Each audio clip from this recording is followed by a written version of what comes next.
What's up guys, my name is Tim and I've been fixing BMWs for over a decade now, but today we have 2023 Porsche Macan S. So we're going to be doing the front brakes and I want to show you guys how to do it simply and do not overthink it basically. Do not pay the dealer $2,500 just to replace your pads that cost like $300 for genuine brake pads. So I do believe this procedure applies to 2015 till 2024 Macans. So it's Macan S and the base Macan most likely, and I also think the GTS and Turbo have pretty much the same similar technology in the front. So without further ado, let's get to it. Before we start, I want to talk to you guys about the parts and different brake systems basically that you have in there. So based on the catalog that I have from my European parts supplier, we have in the front here either ceramic brakes. That would be ceramic brake discs, very expensive option, so it's only optional. Then we have an option for tungsten carbide brake discs, so that is an option that is like $2,000 plus per brake disc.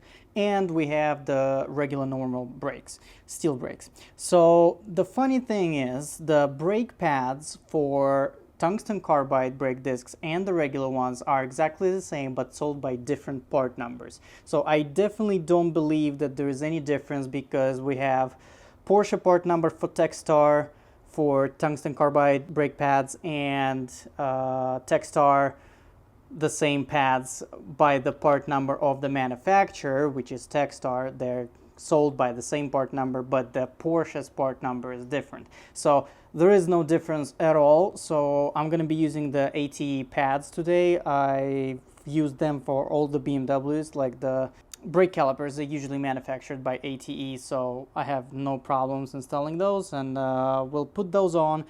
The car is fairly new, it has only 26,000 miles, and the other point I want to address about the brake discs, like the brake discs last usually like 3 times longer than the pads, which means you have to replace the rotors brake discs every 3rd brake pad change. So please go ahead and say that I'm a moron in the comments and like I'm pad slapping the Porsche, but nothing happens. The rotors are completely fine, they're not warped, there is nothing wrong with them, and there's plenty of material left to go on.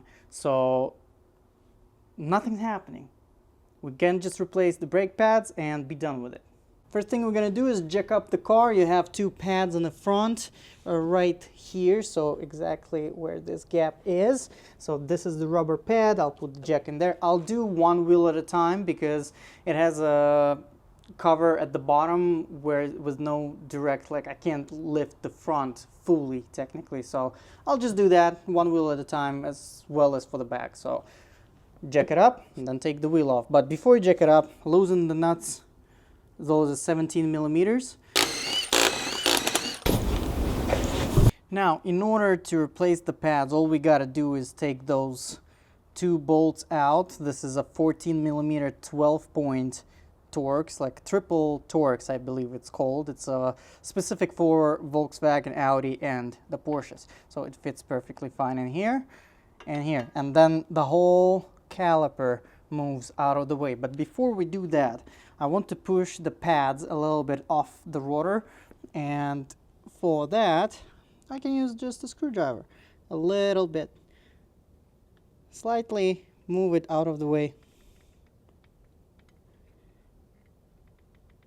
without much force at all, and the other one as well. That's just to allow us to move the rotor away, I mean the pads, and take the caliper out. Those are fairly big brakes. Like basically I'd say there's nothing different than the BMW M brakes. Those pads are out of the way. We need to compress those things simultaneously. And if you're worried about damaging the rotor, once again, nothing will happen. This is the brake pad wear sensor right here. You have one per each wheel. We can remove it later. And now let's loosen those bolts.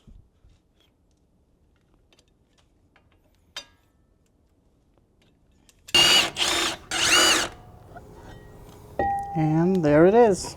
If you want to clean up your caliper, you have an opportunity to do so. That's the old brake pad wear sensor. So it's all grinded. That's why the message is on. And it goes over here.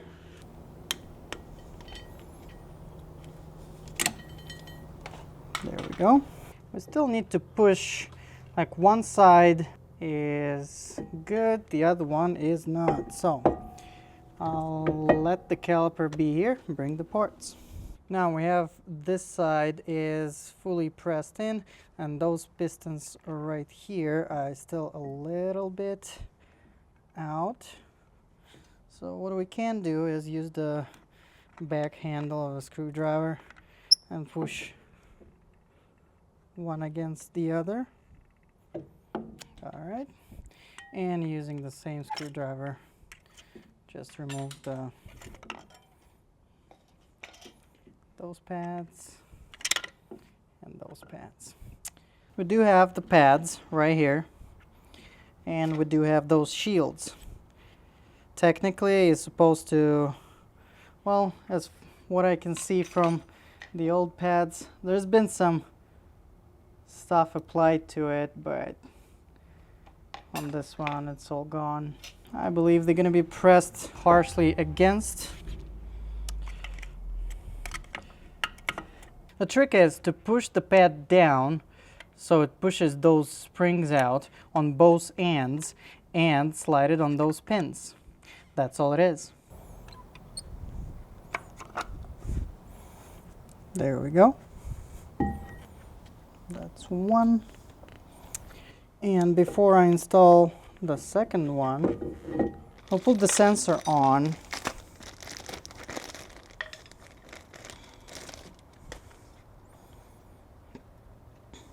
So this thicker part of the sensor goes on inside the pad. This is your measurement, basically. And now we route the sensor through the middle hole.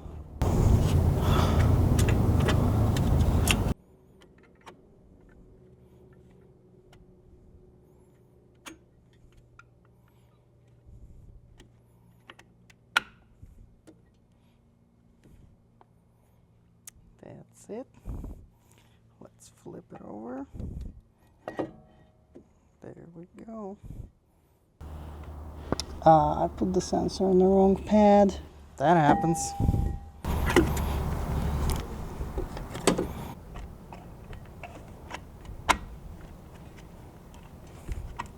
And now we'll put the sensor in here.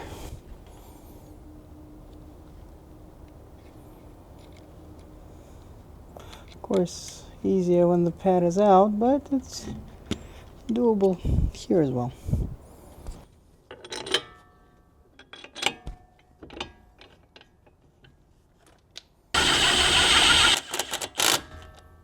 That's it.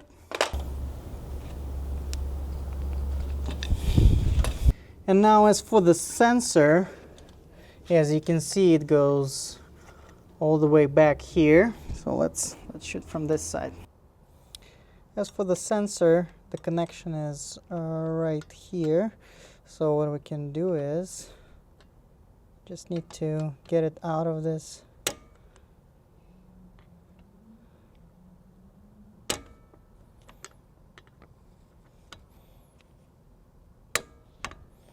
just like that. So this will get us the connector. Now it's a squeeze and release, like you just hard to do one-handed, but squeeze this one, pull this one out. There we go. Now all we gotta do is plug it in.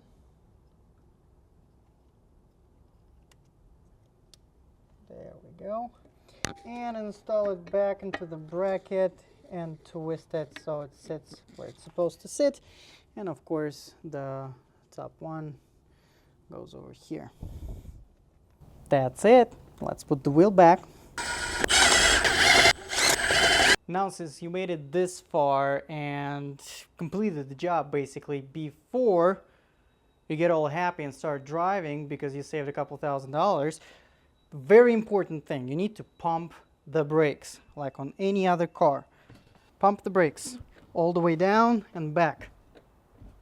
I don't want to get into the car, I'm all dirty, but that's all it takes. The pads will be in their place, and now you're good to go. As for resetting, I'm going to use the machine. I'm not familiar exactly with the Porsche, if you can reset it, those service intervals on your own. But I also think that since you replaced the sensors, the car will reset itself. I don't think there's a service intervals here for brake pads specifically like BMW, so should be all good. Just get on and drive it. But once again, when you start the car, I would pump the brakes again. Just all the way down and back, all the way down and back a few times, just to make sure. And this is it. This is it, guys. I hope this video was helpful and I gave you enough courage to do this job on your own. As proven through the video, no special tools needed. There is no special skill required either. So the only special tool is 12.14 millimeter socket basically, but you can find those in any AutoZone, but that's pretty much it. So I hope you do this job on your own and save yourself thousands of dollars. Thank you guys for watching, and I'll see you in the next one.